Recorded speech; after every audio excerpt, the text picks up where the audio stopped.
வணக்கம் மக்களே, நான் தான் உங்க ஜாக்சன். இன்னும் கடைசி 5 நாள் தான் இருக்கு. 5 நாளா? 4 நாள் தான். இன்னைக்கு 16, 17, 18, 19. ஸோ 20ஆம் தேதி SBI கிளர்க் பிலிம்ஸ் இருக்கு. ஸோ இந்த 4 நாள் எப்படி ப்ரிப்பேர் பண்றது அப்படின்றத சொல்ல போறேன். அதுக்கு முன்னாடி உங்களுக்கு நம்ம ராயல் பாஸ் தேவைன்னா பர்ச்சேஸ் பண்ற லிங்க் டிஸ்கிரிப்ஷன்ல இருக்கு. 50% ஆஃபர் போட்டிருக்கோம். CWJ50 அப்படின்ற கூப்பன் கோட யூஸ் பண்ணீங்கன்னா உங்களுக்கு அந்த ஆஃபர் வந்து சேரும். சரிங்களா? ஸோ இந்த கடைசி 4 நாள் பார்த்தீங்கன்னா தான் நமக்கு பயம், பதட்டம், ஃபீவர், ஒரு மாதிரி என்னதான் 2 வருஷம் படிச்சிருந்தாலும் 1 வருஷம் படிச்சிருந்தாலுமே ஒரு மனக்குழப்பங்கள் இந்த மாதிரி எல்லாமே கிரியேட் ஆகும். மார்க் டெஸ்ட்ல ஒரு தடுமாற்றம் ஏற்படும். மார்க் டெஸ்ட்ல மார்க் கம்மியானாலே வந்து ரொம்ப லோவா ஃபீல் ஆகுற மாதிரி இருக்கும். ஸோ அதனால இந்த 4 நாள் நீங்க என்ன செய்யணும்ன்றதை நான் சொல்றேன். நீங்க 2 விதமான மார்க் டெஸ்ட் எடுத்து பாருங்க. SBI கிளர்க்கோட பேப்பர் பார்த்தீங்கன்னா ஈஸியாக தான் இருக்க போகுது. சரிங்களா? ஸோ ஈஸி டு மாடரேட்டாக தான் இருக்க போகுது. இருந்தாலும் ஒரு மாடரேட் லெவல் பேப்பரும் எடுத்து பாருங்க. சரிங்களா? ஒரு ஈஸி லெவல் பேப்பரும் எடுத்து பாருங்க. ஒரு 2-3 வெப்சைட் சூஸ் பண்ணிக்கோங்க. ஒவ்வொரு வெப்சைட்லையும் போயிட்டு ஒரு நாளைக்கே ஒரு 4-5 டெஸ்ட் எடுக்க ட்ரை பண்ணுங்க.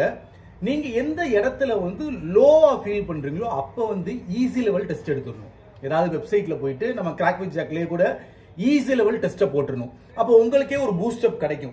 சரி, ஓகே, கரெக்டா இருக்கு அப்படின்னு சொல்லிட்டு அப்புறம் ஒரு மாடரேட் லெவல் எடுங்க. சரிங்களா? ஸோ எக்ஸாக்டா SBI பேப்பர் லெவல் வந்து இப்போ நம்ம கெய்ட்லி வெப்சைட், நம்ம CWJ வெப்சைட்ல எல்லாம் இருக்கும். ஸோ நீங்க அதுல எடுத்து பார்க்கலாம். அது மாதிரி இந்த மெயினா 4 நாள் பார்த்தீங்கன்னா full and full SBI clerk பிலிம்ஸ்க்கே கான்சென்ட்ரேட் பண்ணுங்க. சரிங்களா? ஸோ அதனாலதான் வந்து நான் சொல்றேன், தயவு செய்து இந்த 4 நாளை நல்லா யூட்டிலைஸ் பண்ணிக்கோங்க. பட் இவ்வளவு நாள் நம்ம படிச்சிட்டோம். இந்த 4 நாள் ப்ரிப்பரேஷன் டிப்ஸ்னால வந்து ஒரு இது மாற போறது இல்லை.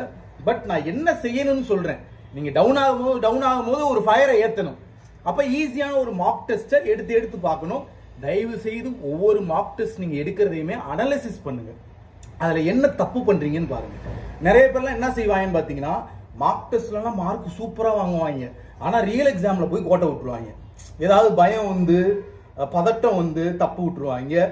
மார்க் வந்து கம்மியாயிரும். ஸோ அந்த மாதிரி ஆட்களா நீங்க இருந்தீங்க அப்படின்னா தயவு செய்து அந்த பயம் பதற்றத்தை வந்து இந்த 4 நாளுக்குள்ளே போக்கிருங்க. ரியல் எக்ஸாம்ல நமக்கு அந்த பயம் பதட்டம்லாம் இருக்கக்கூடாது.